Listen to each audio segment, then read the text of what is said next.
indicates towards the lights, and we will get underway for heat number 9 now. Plenty of drivers shuffling along trying to get the cars to accelerate faster. I'll tell you, that doesn't work. It looks like our pole man, Scott Gorman, has got the clean run he needed to emerge from the first corner ahead. And oh no, the second place car, that is Dylan Jake's gone spinning down at the first hairpin, and that creates a bit of a shuffle in the rest of the order. But for car number 6, the pole man, Scott Gorman, it is clear sailing. And problematic for Alex Van Gien there. He found himself backwards on the grass at the apex of turn 2. So he's got a lot of work to do. Him gesticulating, clearly upset with what happened there, but he's going to make some progress as he dives down the inside. Yep, that's another place gained for number 9, Alex Van Gien. Philpott not making up quite as much ground as I would have expected. Now, I say not as much ground, I mean he's not leading already. Well, he has got Robin Casson just ahead of him as they come over the finish line, Chris. Yeah, we've had a change for the lead. It's kart number 15 that leads the way. And that is Mark West, so we're seeing more of his great speed out there.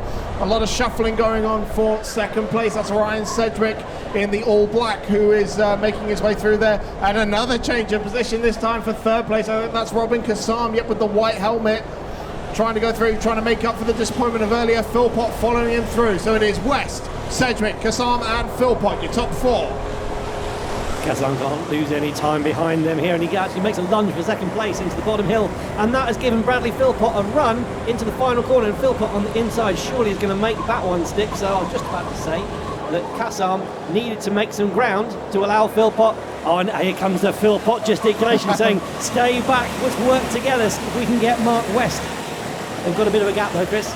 Yeah, he certainly knows how to get the message across there, and to be honest, he has been the fastest man today. I would heed that advice as he sets his eyes on race leader Mark West. Philpott up into second place at the end of the second lap, and already pulling clear of Kassam and Sedgwick. Through the S's they come. Race leader Mark West had the fastest lap of the race, 52.2 last time around. Philpott was 2/10 slower as he was making his way through the pack, made up 2 places on that lap, and now trying to close in on that race leader, Kassam and Sedgwick, in hot pursuit. It definitely is hot pursuit, Chris. Brad has halved that gap to the lead. It's surely a matter of time. In fact, as he comes towards you, he's got a good run coming up the start-finish. Certainly well. Now we've got black flag for kart number 5. That's Alex no one in Barraway. there. There's no one in the top order, so nothing to worry about there. Now Philpott down the inside. He's got the lead away from Mark West. That is smoothly done. That's probably the easiest move he's going to make all day. Mark West not taking it lying down. He's trying to find a way back through, but I think Philpott is just going to roar clear now. If Philpott overtakes you, you have one chance at the next corner to get him back, or you're toast, I'm afraid. So that is it. Philpott now into the lead, dancing that kart through that final corner. It looks beautiful to watch. He's just an absolute master of control there. And Philpott does maintain that lead. Ron West is ducking down, trying to see if he can get a slipstream. It is not over yet, Chris. He's not been dropped as I'd expect him to have been. No, it doesn't look to be, does it? Now, well, let's see a full lap in clean air. 51.1, fastest lap from Philpott. 51.8 last time around, as you say, dancing that kart around these corners. That changed to third place. Then we've got Paddy McKegney made his way up into 5th place as well. You spot him there with the Bossy-esque helmet, just coming out of hairpin 2. A cracking job out there. And then Scott Gorman and Rory Spiller fighting for position as well. You have YouTuber Scott Tuffy, followed by Alex Van Gien. Alex is in a little bit of a world of his own down there after his earlier pain. So that will have a big effect on his final starting position. Oh, Philpott has stretched the gap out on this lap. Really has done. 0.8 of a second now, and actually looks like Kassam is closing in ever so slightly on Mark West. So maybe it's not over for the podium places just there. We still have 5 minutes remaining in this final heat of the day. It's Philpott leading, and yeah, definitely Kassam is closing in on West here. Kasam is going to need to get this move done by the end of the race. He has got a couple of car length gap, but he is definitely looking menacing behind. Showed his nose a little bit there, trying to see if he could scare him off the race, but I don't think that's going to work. In fact, that might have lost him a car length. Well, the battle for second place comes past us now and up towards the timing line. That's kart number 15, Mark West, and kart number 8, Robin Kasam, closing. And yeah, that last lap, Kasam was 4/10 quicker than the second place Mark West around the lap, so he's definitely closing in and now looks to be in a position to attack for that second place, making Mark West defend into the hairpins. He's got to try and keep this up if he wants to make his way past. And I'm stood next to Richard Spanners-Ready, who just gesticulated at the timing screen as Bradley Philpott puts in a 50.8, which is the fastest time of the day and surely ominous for the rest of the field there. We think Spanners is going to qualify second for the A final somehow. And so it's going to be up to him to see if he can make a lunge on Brad before he gets away. We might have to give Philpott like one of those kiddie carts just to make it interesting. So battle for second place comes around turn 1 down towards the first hairpin. Still it is Mark West ahead, and the pace was much more level last time round. Kasam seems to have hit a bit of a brick wall behind West there. He's got to try and force West into an error, looking a lot closer than he was a lap ago though as they come through the S's and back towards you, Chris. Yeah, I think West made a slight mistake into one of the hairpins. Kasam goes to the inside, makes a lunge. There's a little bit of contact, and they're still side by side. They're jiggling to see if they can get a bit more traction. Kasam on the inside again.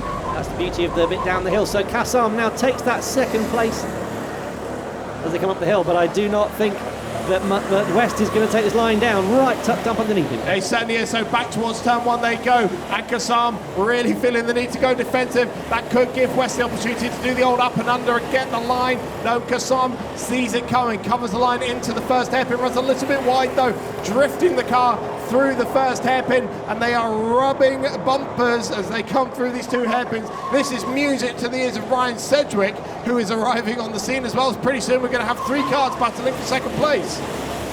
And once again, yeah, as you say, 3 cars battling over the last 2 podium positions, so one of them is going to be left out. Sedgwick is definitely making up some good time here as they squabble ahead of him. Kasam still ahead, looking behind him, trying to see if he's going to make a lunge in the final corner, which he does seem to. And they are side by side as they come out. This is Sedgwick also getting involved here. There's 3 cars all together. Yeah, Sedgwick trying to get around the outside there of Kasam. So it's West who's come back out on top. 2 minutes remaining in this heat, and it's Mark West who re-emerges in second place. But this time, Ryan Sedgwick has got involved and splits him and Robin Kasam. So we'll see what happens with this now. But they're closing up once again at Kasam. Sedgwick really wanted to get up the inside of hairpin 2 there, but didn't manage to make it work. Those 3 cars absolutely nose to tail for second place. Indeed, no change so far. And down the inside goes on 14. There's a big contact there, looking at each other, trying to work out who's going to get into the corner.